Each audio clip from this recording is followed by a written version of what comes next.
तो आज हम एक बहुत ही उम्दा, दिलचस्प और गहन चर्चा में उतरने वाले हैं। सभी सुनने वालों का स्वागत है। आज का जो हमारा विषय है ना, वो भारत के सर्वोच्च न्यायालय यानी हमारे सुप्रीम कोर्ट की ताकत और उसकी क्षमता से जुड़ा है। बिल्कुल।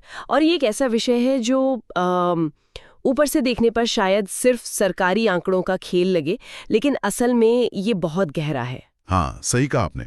और आज की हमारी इस चर्चा का जो स्रोत है वो है expansion of the supreme court of India judicial bench के कुछ अहम अंश। हमारा जो मुख्य उद्देश्य है, मतलब हमारा जो मिशन है आज, वो सिर्फ ये समझना नहीं है कि कितने जज बढ़ रहे हैं, बल्कि ये जानना है कि इस बदलाव का आम आदमी को जो न्याय मिलता है ना, उससे क्या सीधा संबंध है। जी, क्योंकि न्यायपालिका में कोई भी बदलाव सीधा लोगों के जीवन को प्रभावित करता है। एग्जैक्टली। चलिए इसे समझते हैं। मतलब सोचिए, एक साधारण सा लगने वाला सरकारी फैसला पूरे देश की न्याय प्रणाली की रफ्तार को कैसे बदल सकता है। ये बहुत ही रोमांचक है। यालो जो बात आकर्षक है वो ये है कि ये सिर्फ कुछ कुर्सियां बढ़ाने का मामला नहीं है। ये एक बहुत ही गहरी संस्थागत आवश्यकता है। मतलब एक तरह से सिस्टम की जरूरत बन गई थी ये। बिल्कुल।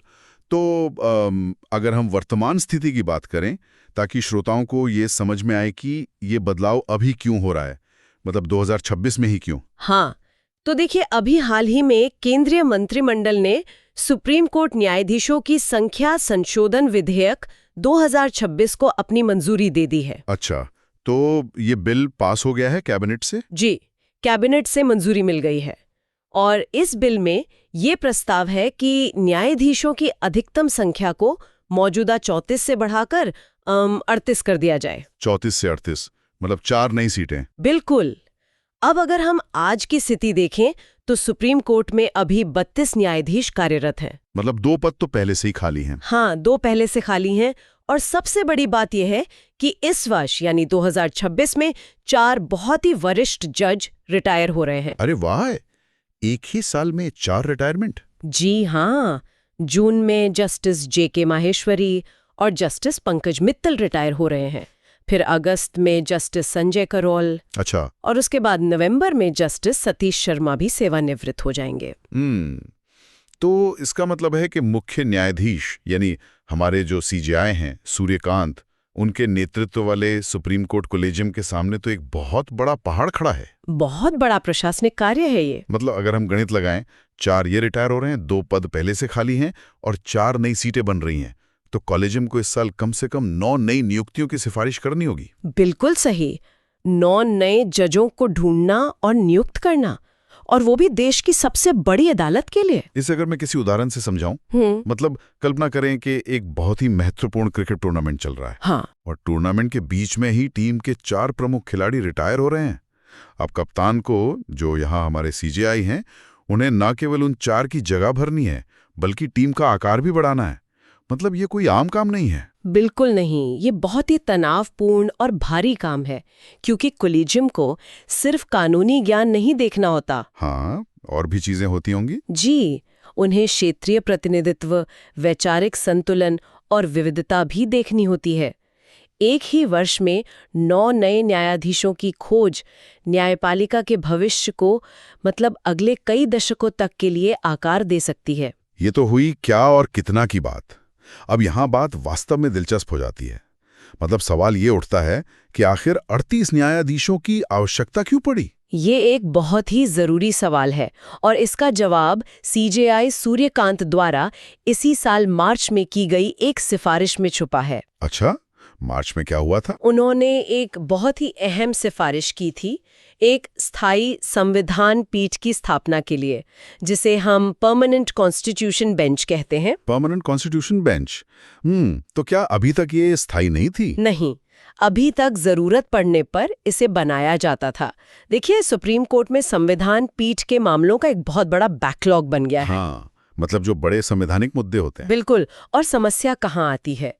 जब भी कोई बड़ा संवैधानिक मामला आता है तो नियमित मुकदमों की सुनवाई कर रहे जजों को वहां से हटाकर इस विशेष संविधान पीठ में भेज दिया जाता है। ओहो, मतलब जो आम लोगों के रोजमर्रा के केस चल रहे हैं, उनकी सुनवाई करने वाले जजों को वहां से उठा लिया जाता है। एग्जैक्टली। और इससे नियमित मुकदमों की सुनवाई बुरी तरह प्रभावित होती है, तारीखें आगे बढ़ती जाती हैं। ये तो बिल्कुल ऐसा है, मतलब जैसे किसी बड़े अस्पताल में नियमित मरीजों की लंबी लाइन लगी हो ओपीडी में, हाँ बिल्कुल। और अचानक से जनरल फिजिशियन को एक बहुत ही जटिल सर्जरी के लिए ऑपरेशन थिएटर में बुला लिया जाए।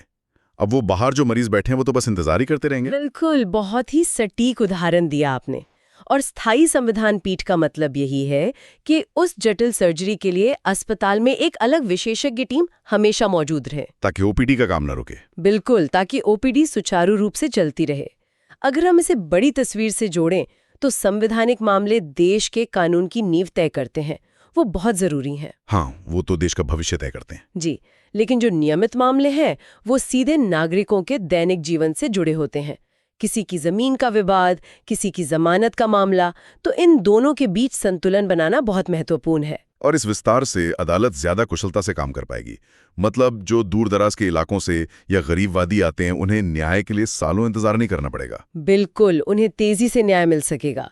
यही इस पूरे विस्तार का मुख्य लक्ष्य है। अब हमने जरूरत और कारण तो समझ लिया, लेकिन अब थोड़ा इसके व्यावहारिक और ऐतिहासिक पहलू पर आते हैं। जी, मतलब ये जो बिल है, इसे कब पेश किया जा रहा है? उम्मीद है कि इस विधेयक को जो आगामी मॉनसून सत्र है, मॉनसून सेशन, उसमें संसद में पेश किया जाएगा। अच्छा, मानसून सत्र में। तो अब एक और बड़ा सवाल जो दिमाग में आता है कि 4 नए जजों का मतलब है उनके लिए नए कोर्ट रूम, उनके सहायक कर्मचारी और बहुत सारी सुविधाएं। हाँ, पूरा एक इंफ्रास्ट्रक्चर चाहिए होता है। तो इस सब का खर्च कहाँ से आएगा? क्या ये आम बजट का हिस्सा होगा? नहीं, ये बहुत ही दिलचस्प बात है।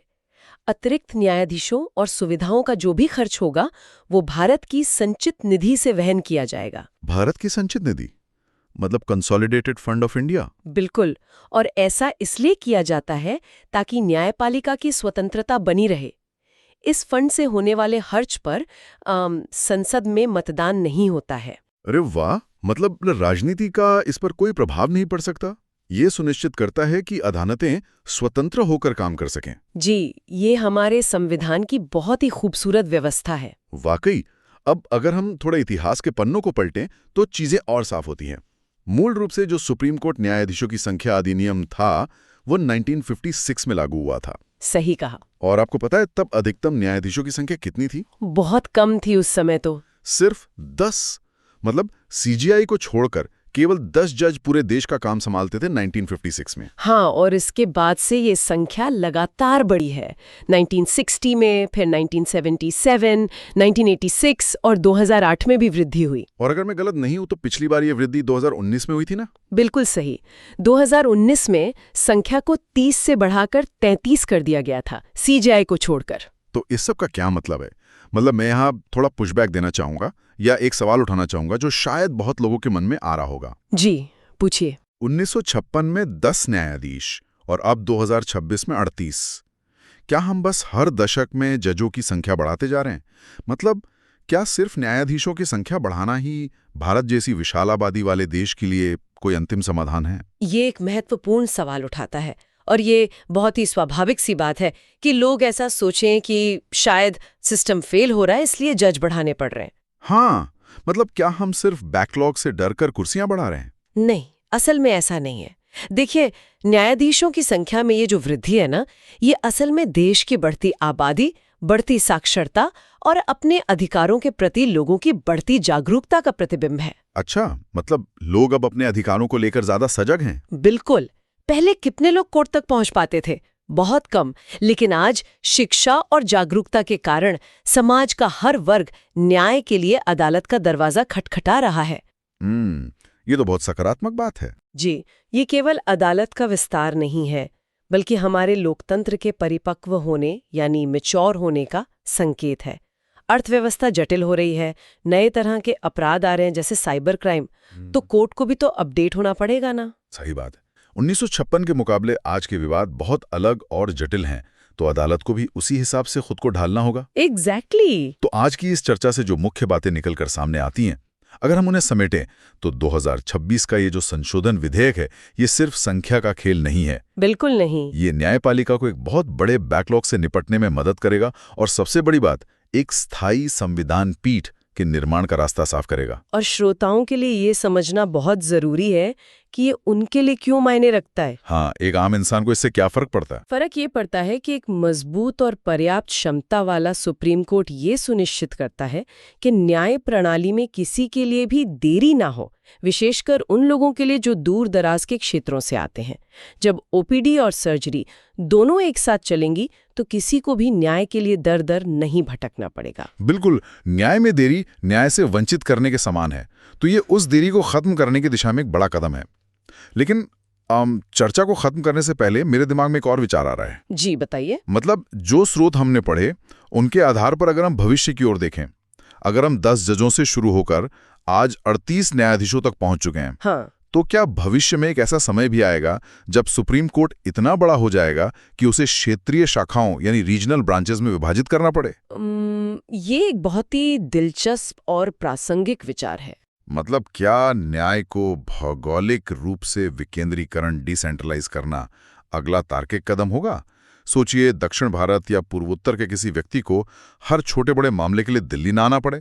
बिल्कुल, ये एक ऐसी बहस है जो कानूनी हलकों में समय समय पर उठती रही है, और जैसे जैसे हम आगे बढ़ेंगे शायद इस पर गंभीरता से विचार करना ही पड़े। हाँ, क्योंकि एक इमारत में आप कितने जज बैठा लेंगे? न्याय को लोगों के पास जाना होगा, ना कि लोगों को न्याय के लिए हजारों किलोमीटर दूर आना पड़े। सही कहा, ये सोचने वाली बात है। तो इसी एक गहरे विचार के साथ हम आज की इस चर्चा को यहीं विराम देते हैं।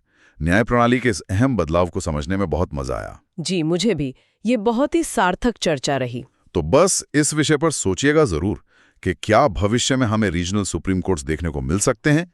तब तक के लिए जागरूक रहें और अपने अधिकारों को समझते रहें।